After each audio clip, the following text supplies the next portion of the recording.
Cheers. Cheers, Shawn. Thanks for coming, Stephanie. Thank you so much for having me here in downtown Akron. I mean, on a beautiful day, what else can you do except drink a little bit of beer? Now, You were kind enough to share with me a beverage as we're getting started here. What do we have here? So this is High Street Wheat with cherries. Love me some wheat beer. So yeah, so that's a great summer beer. It's 70 out today. And I have Giro, it's our Italian Pilsner. So perfect, easy drinking summer beers. Spring summer beers. That is delicious. Oh, okay, I'm having another one. So I have some questions that I wanted to ask you so that you can introduce yourself and the Akronym Brewery to, Akron and, just try to get you guys some more business. I know COVID hasn't necessarily been good for any business in any area. Yeah, it's been tough. So as we open up, I want to make sure people are watching this and saying, hey, you know what? They know what they're doing. I love beer. Let's get down there and support these guys. Awesome. So where did you get your training in, the brewing industry? So we were home brewers. So we started out that way for years. So we started home brewing in my buddy's garage in the wintertime. And, we did it off and on for a few years, and then we got serious about it, and I got some better home brew equipment, and then we started cranking out a bunch of beer at home. And so, more and more people liked it, and you said, hey, maybe we can do this for a living, or yeah, we got the idea that it would, we just wanted to share the beer. We were all pretty much from the area, from around Akron, or we other places, but we're in Akron. So yeah, we wanted to share the beer. We got cranking. We were doing, 100 some batches of home brew a year. For a while. So we got a lot of reps in, and a lot of people got to try the beer So you already had a reputation before you had a reputation. A little bit. Yeah, I mean, we did pretty well in some of the homebrew competitions and stuff, so we got excited about that. And then we were going to open up originally, we had the idea we were going to start the brewery, and then we had a contract that kind of fell through. That was 2015. So we kind of took a year off from looking for buildings and stuff, and then we decided that we were either going to do it or we weren't. It was time. So then we found this place, and now here we are. And I mean, there's been tons of renovation around here. Yeah. And then you have the Civic right there. You've got the rubber ducks. Yeah. I mean, the this art is museum's a great right across the street. The art museum and just tons of other restaurants and things that try to draw people downtown. I mean, this is the perfect location. Yeah, it's been somewhat challenging because of the all of the construction, but I mean we're gaining traction, and then COVID hit, but we're here. It's gonna start rocking. Going. Yeah. So my question to you is, where do you get your inspiration for the different types of beers? Because you really do have the gamut. You have a Pilsner, you have a wheat. I saw on your menu, you've got your IPAs, you've got your porters, your stouts. I mean, there's a little bit of everything in there. So that was kind of our concept when we were going in. My wife and I have traveled extensively, to a lot of breweries and a lot of different parts of the country. And one thing that we always would get, there would be, the breweries that we really liked would have a wide range of beers, because we like a wide range of beers, and all the other people involved in the brewery are the same way. We wanted to have a big variety. We didn't want to walk into a place, and there's nothing wrong with this, but personally that wasn't what we were trying to do, is they have 10 IPAs on.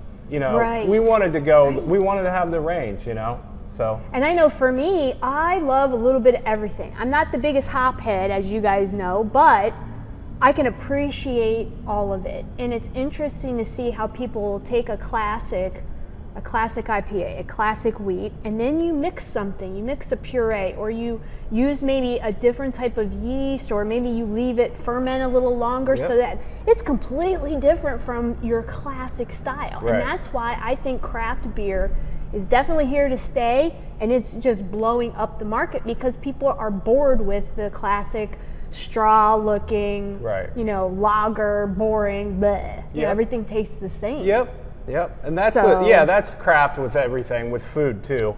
Everybody's going back to more the traditional things that have not processed natural ingredients. You know where you get the ingredients. We try to use a lot of local ingredients in our beers as much as we can.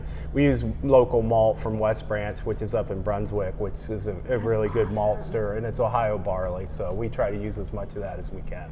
And do you think that because you're using local ingredients that it's more fresh, it's more consistent because you know where you're buying it from, so then you get a more consistent end product? Yeah, and there's somewhat of the terroir, so like you're going to get some of that flavor from the barley that's different than it's grown out west or in Canada, or even in Europe.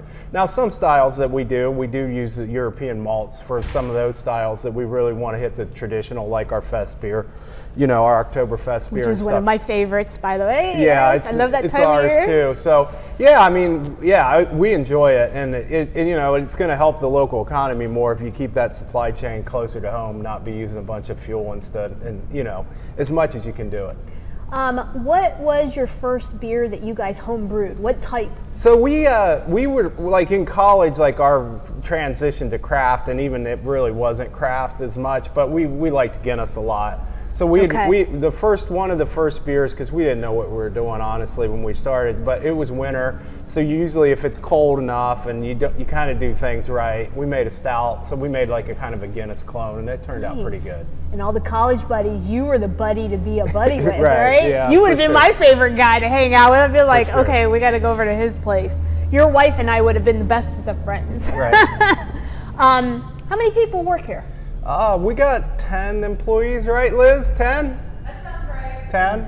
Okay.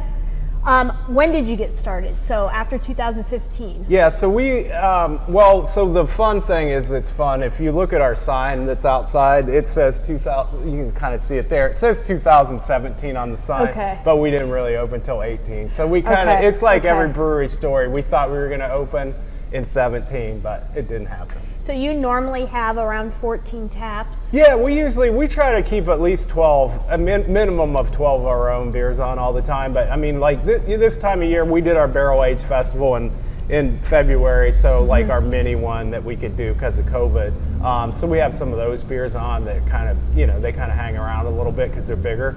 But yeah, we try to, we 12 to 15. And now with the advent of your beer garden that will be opening up in June, and the ability to can, that will help preserve it even more, so maybe you can crank it up even more. Yeah, we're hoping to. Yeah, we're going to can.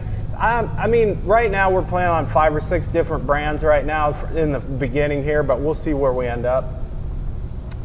What inspires new flavors? Is it something that you've had, or maybe you've gone somewhere in the past and you're like, wow, at dinner I had this. Maybe we need to do something like this. Let's look up a recipe. Definitely. Like, I'm a beer nerd, so like I try to I'm friends with a bunch of brewers and stuff, so we all talk, and then it's really open and craft. But yeah, I mean, I just like to go out and find different beers and try them, and get some inspiration from that. This the Italian Pilsner is kind of inspired from Pivo, which Firestone Walker makes, which is one of my favorite beers that we can't get in Ohio. So like I was excited to make one of these because I can't get that beer in Ohio, but we can make it, So that's the fun part. So it's like you look at something and say, hey, I think we can do this, and then you just bring it home. Yeah, and we've got some traction with our lagers, so to keep expanding that, I mean, we're going to try to run 3 to 5 lagers most of the time. One of our favorite ones is coming out on Fridays, Hazel, which is an oak aged lager. So we lagered it for 3 months. So it's like it's a Maybach for spring, so a spring Bach that we aged in oak. So that guy's coming out Friday. Wonderful. So looking ahead, as we open up, we're getting busier. You're in the industry. You know a bunch of brewers in the area and probably throughout the country.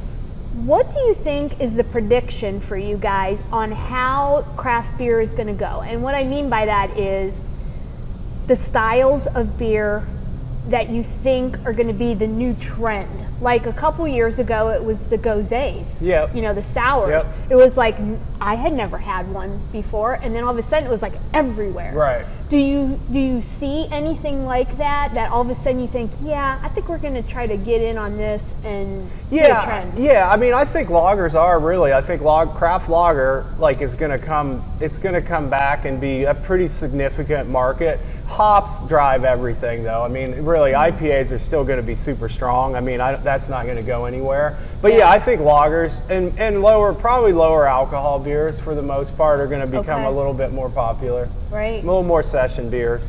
So it's not as important when they lifted the Ohio 10%. I mean, it was for us. I mean, we have 3 beers that are above 12% on right now, and I like making those beers, and they're really good winter beers. But yeah, I mean, I don't think you need to put limits on things. I think the market will shake itself out with it. Right. You know. And a lot of people do enjoy. If you're going to have a higher percentage, that's not what you're going to be partying with all night. You know what I mean? No, you're going to have one and be like, maybe 2, and you're done. Mm-hmm. But the lighter, lower alcohol content beers, you know, for people that maybe they're not a big beer drinker, it still might, because of the different flavors and you're merging different things together, might bring people in. Yeah, definitely. I mean, you got to be approachable, and that's why we like to have a big variety too. It's because we want to have some beers that are approachable for people that maybe don't drink beer all the time. Right. You know. Well, that's great. Thank you for taking me on the tour today. And I love this wheat. This is great. I definitely want to try that one too. And we'll try a couple other ones and go from there. But make sure you stay with us because it's quiz time. Check it out.